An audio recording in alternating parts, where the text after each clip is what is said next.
Hi everyone, welcome back to China Freedom File. Just on July 26th, we have witnessed another church cross forced demolition that happened to a Christian church called Small River Christian Church in Shanxi province. No, actually it's in Jiangxi province. Sorry. Jiangxi province is located at kind of south east of China, and this church again is a government sanctioned, registered legally three-cell patriotic movement church, with the opposition and disapproval from the church congregation. And the government basically started demolishing the big red cross on the rooftop of the church building, with many brothers and sisters watching sadly, and some, I was told, even crying. So we had a video even showing the government hired workers was destroying that cross on that church rooftop. So the Communist Party again tried to regulate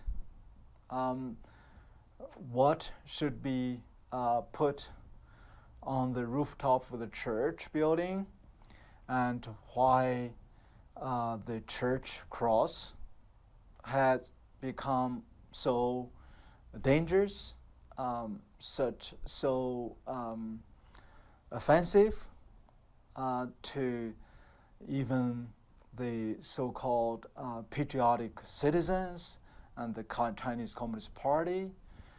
The local Communist Party leaders said because these big crosses could pose a security hazard. And despite of the fact that church has been there for many years. And to use another Communist Party religious workers, kind of officials, saying to allow a visible symbol like a cross on the rooftop of the church building is really not compatible with the socialism or Chinese communism values. What about the crosses and a crucifix, a symbol on the wall of the believers' homes? Do they also pose any hazard, any danger to any visitors to that home? Nobody, really believed that. The only explanation was the second part. After, these Christian believers, Protestant or Catholics believers, were forced to remove any Christian symbols, a cross or a crucifix, iconography, and any other things, a picture of Jesus, a Christian calendar. They were all forced to take them down, and instead the religious affairs officials insist Chairman Mao or Chairman Xi Jinping's photos or portraits should be hanging there and replace these they called superstitious religious symbols. So when the government or any political institutions or politicians or political parties, when they, especially in a kind of ruling party or those who are in power, when they try to penetrate, to regulate the very sacred part of humanity that created and reserved only for the Creator Himself, the kind of space in our heart for us to worship, as part of our what we are created for, is to declare really the utmost honor, power, glory of the Creator God and Redeemer Jesus Christ. And that is the very fundamental freedom of conscience. In the West, we call it freedom of conscience, and or to be more to the point or deeper is the freedom of religion or religious freedom or freedom of religion or belief. So when the government tried to intervene, tried to change, try to manage, try to regulate what to believe, how to believe, and what kind of things, accessories were allowed to have to facilitate our belief. That is absolute cross the line, the way to crossing our the humanities, human beings, very, very deepest area, as a fellow human being. So when I kind of I'm watching what's happening in China, the worst persecution in 40, perhaps 50 years since 1960s, when the brutal dictator Chairman Mao instigated the Cultural Revolution, tried to tear down the so-called old, the four O's, the old culture, the old tradition, the old habits, all this deemed old by his Red Guard, radical Red Guards. Their only loyalty is to have the idol worship of Chairman Mao. So essentially, in the eyes of the Red Guards, Chairman Mao is a god, is their god to worship. So this is, I can tell, I can say that bluntly, that may be the kind of a very visible way of cancel culture in China happened in 1966 to 1976. So living in the United States in the past 23 years, I, of course, witnessed a lot of things are changing. The changing in the social, cultural, and even religious phenomena in the United States.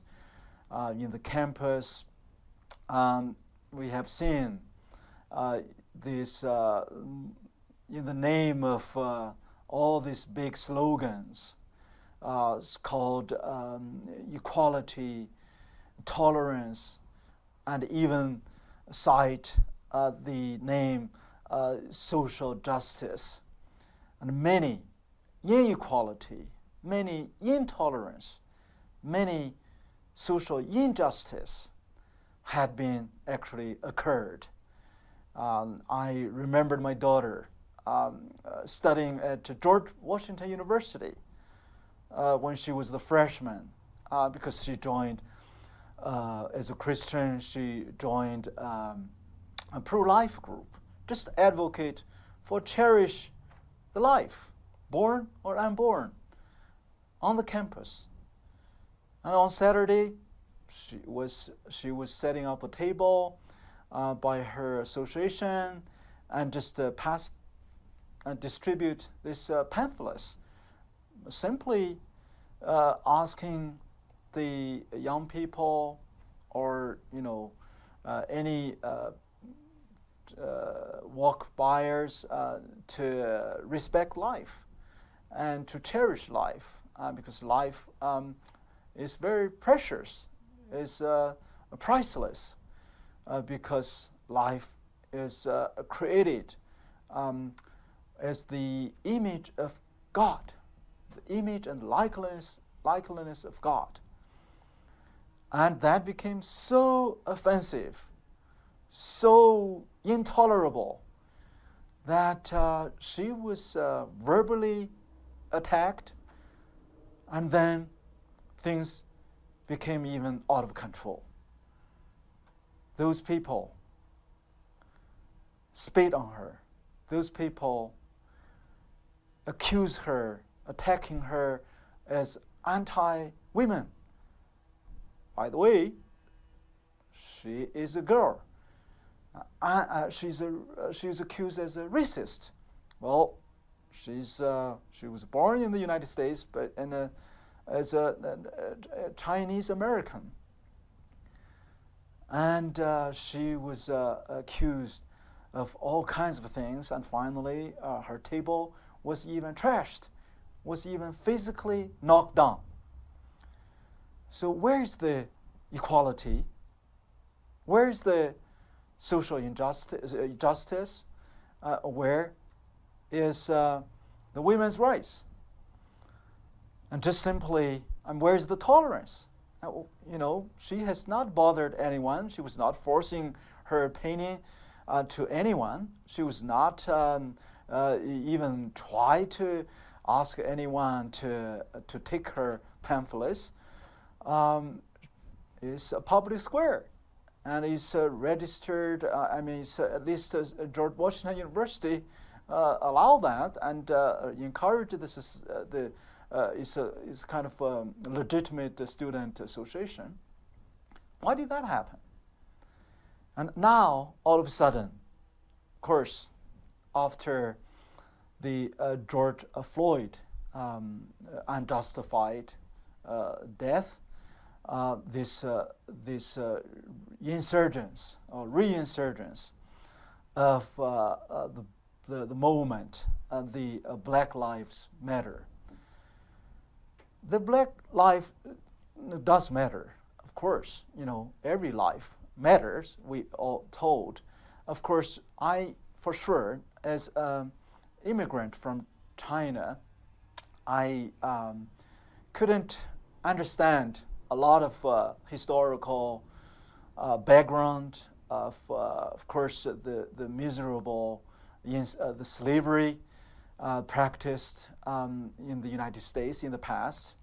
And during my seminary years at Westminster Theological Seminary, while I was studying, I actually was very, very curious, in a sense, during the every presidential years on this issue of racial, injustice and the kind of the race identity politics had always resurfaced every 4 years. It seems this thing has been happening, and so there's no way to, of course, to justify how George Floyd was,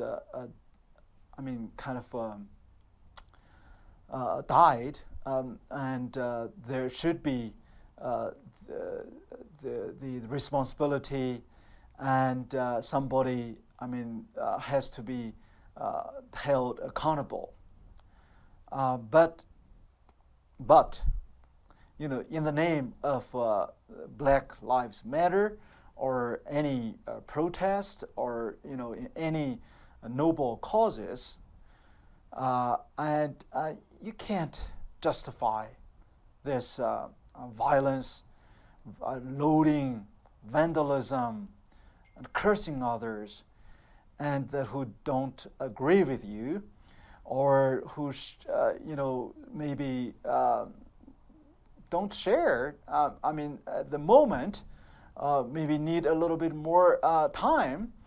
You can't just justify by using all kinds of this illegal and totally, I think, is a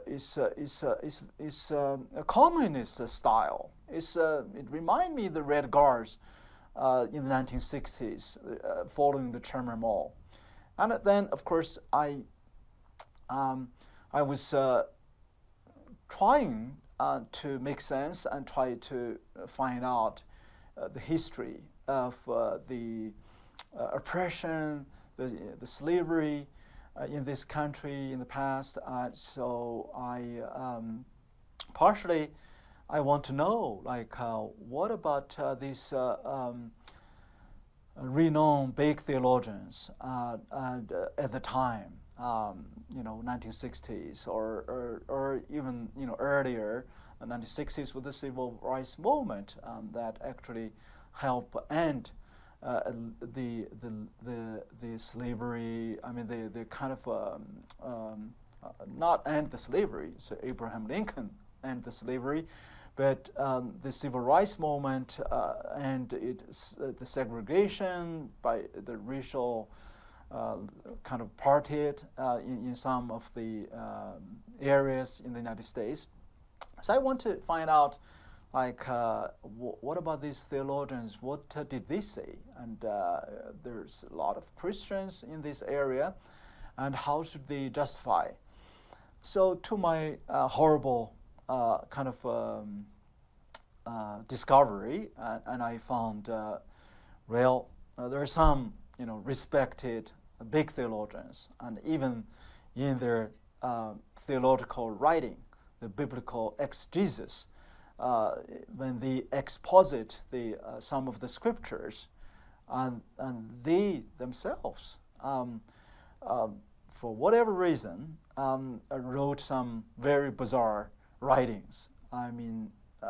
Interpreting the book of Genesis, some chapters and some verses, by downgrading some of the people of color.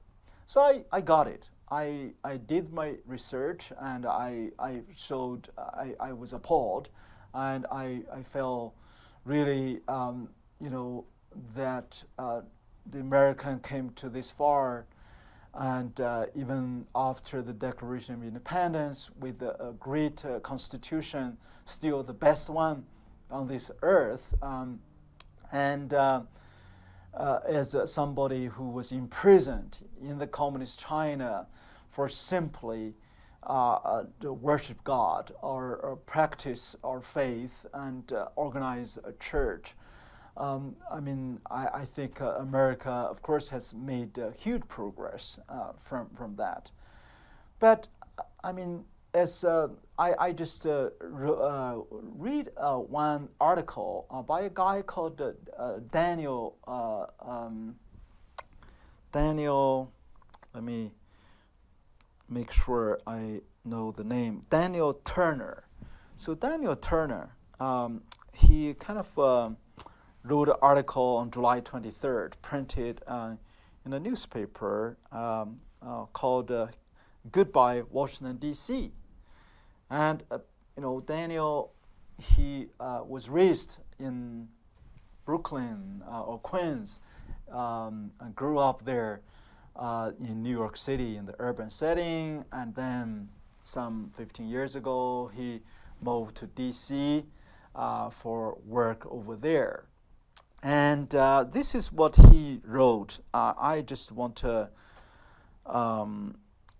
read that to you. I think it's a good reflection. He said,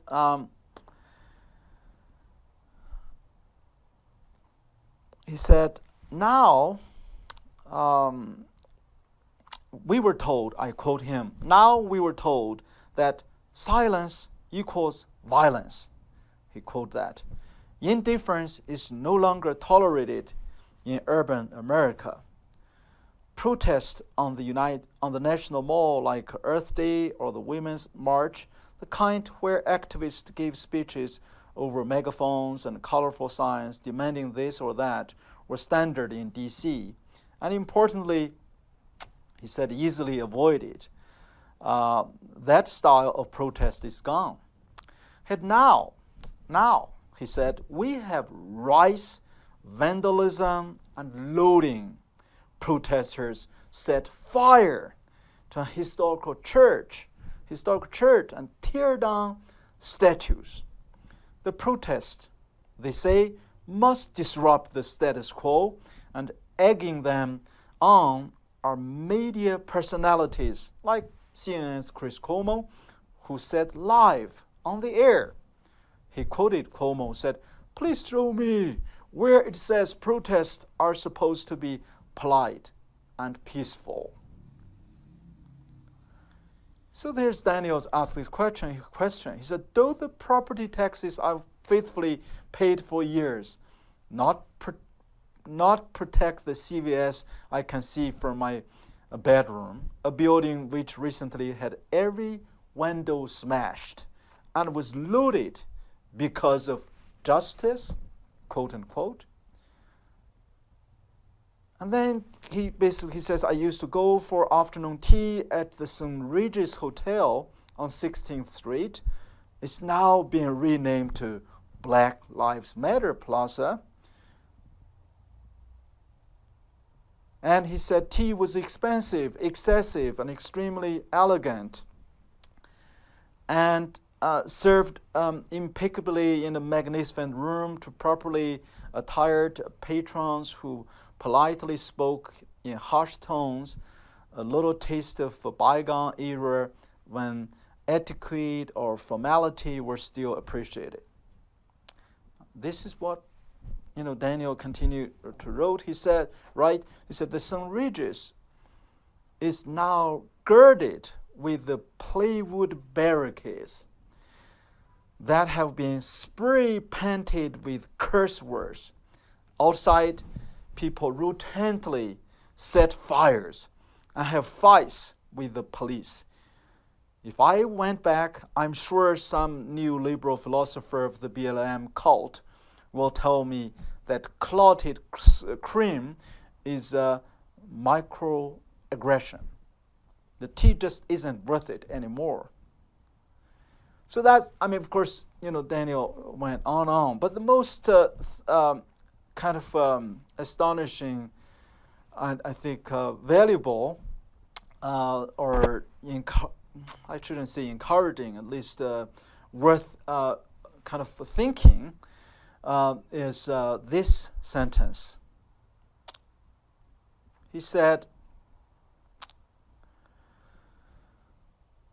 that's why when DC's mayor browser spray painted Black Lives Matter in front of my tea spot, I knew I was done, not because of the issue itself or the cause, but because through her actions, browser effectively mandated empathy. This was government-sanctioned compassion. The mayor used taxpayer dollars, the ones I've forked over for years, to force her beliefs on me. And just like that, the pact between the citizen and the government was broken. So when the government started regulating, started penetrating, starting to govern, to manage your conscience, manage, the content of your worship, to the content of really of your where should your compassion be laid on, and the government tells you, and even with coercive force, with the power that the voters actually authorize them to protect, actually, not to coerce, not to, to kind of interfere. That crossed the line. That crossed the line. In Chicago, in Portland, or in San Francisco, or in Los Angeles, or in New York City, wherever, whatever the good, honorable cause, let alone, we all know, it's no surprise, according to the TV interview from one of the founders of the Black Lives Matter, they are well educated or versed by the Marxism ideology. So that, makes more chilling, I think, to the effect we, as freedom-loving citizens, American citizens, patriots, and if you really care about this honorable cause, I think it's time, we speak up. It's time not to be silenced by those who wants to silence us, no matter what kind of slogan. I would urge everyone to stand up, because when you stand up for the very freedom of conscience, religious freedom, and that is infringed by any government, no matter city government, state government, federal government, no matter what kind of excuses from the United States or United Kingdom, and that is the beginning of dangerous, the terrorism, the tyrannical dictatorship, what I called it, tyrannical dictatorship. So let's pray, and that there should be a wake-up moment. May God bless America. God continues to bless China and millions of the persecuted faithful around the world. Thank you.